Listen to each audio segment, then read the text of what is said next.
let's move on to the next step, that is protection from weeds. Let's see what are weeds first. These are the undesirable plants that grow naturally along with the crops in a field. Say, weeds are also plants only, but in general terms you can say these are the wild plants that grow on their own. Here they are not required.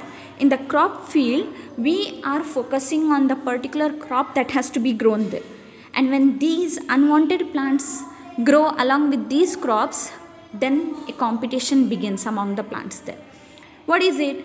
The competition is for water, sunlight, space, and the nutrients that are being supplied to the main crops. So when these weeds grow along with these important crops there, then there is a possibility that these crops may not get proper nutrition, water, or space for their proper growth, and these weeds will be using all those nutrients there, thus causing a loss here. You may suffer improper yield, or the presence of these weeds may hinder the growth of the crops there. Thus it is very necessary to remove the weeds from the field before sowing the seeds, or by chance these weeds have grown well in the field, then the best way or the best time for the removal of the weeds is before they produce the flowers and the seeds. Why is it so? Because if we allow the flowers or the seeds of these weeds to grow, then there is a possibility that they will disperse faster, and instead of these crops increasing their number, the weeds will be more in quantity there. Hence, it is necessary to remove these weeds just to make sure that crops grow well and give a proper yield here. Now, there are different methods of removing these weeds. Those are uprooting, that means manually or by using some tool you can directly remove them, just pulling them out of the ground.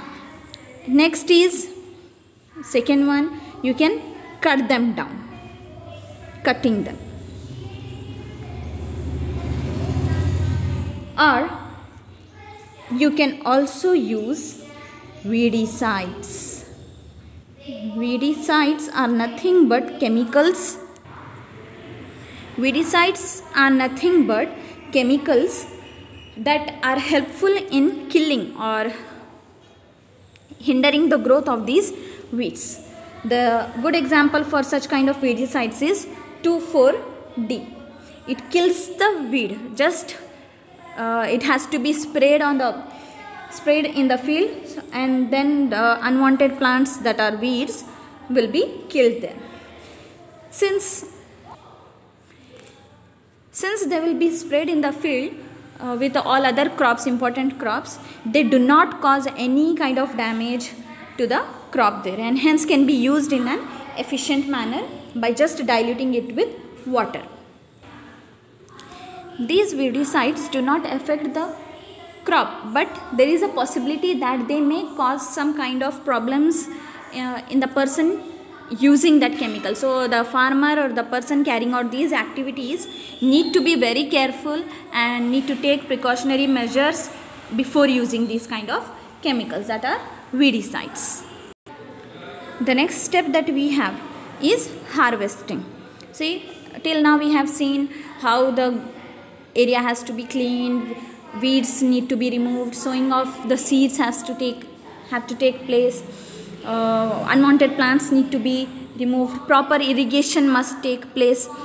That means we have carried out all the steps that were needed for proper growth of the plant. Now the crop is ready.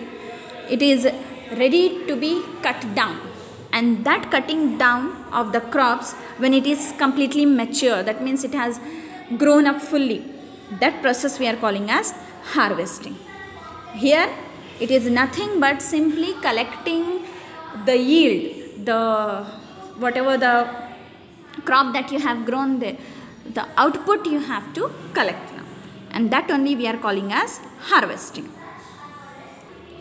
Here in harvesting, the plant, whatever the crop that is ready to be cut down, it is either pulled out, either it is pulled out completely out of the ground,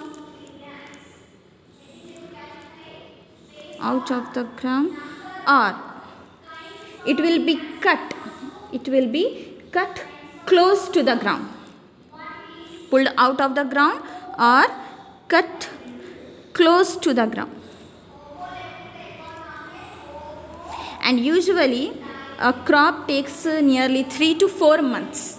3 to 4 months are required for a cereal crop to mature properly. The harvesting process can be carried out manually by using sickle,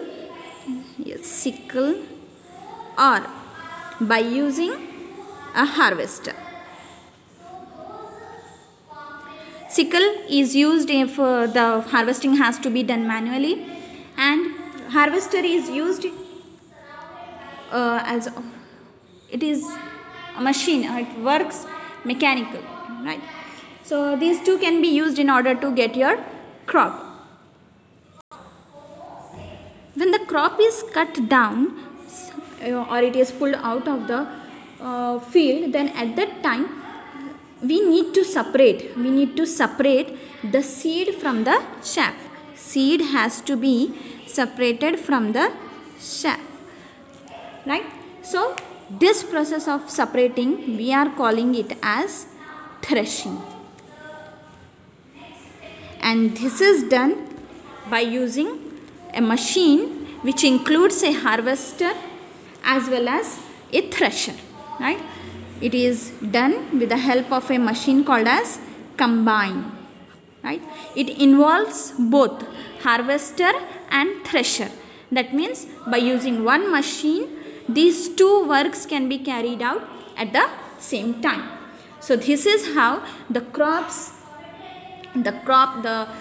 cereal that you have grown, that you have nourished for such a long time, have now come into its original form. It is now ready to be used, ready to be stored, or ready to be supplied to the different areas. In today's video, we have discussed irrigation, protection from weeds, and harvesting. These three steps we have discussed.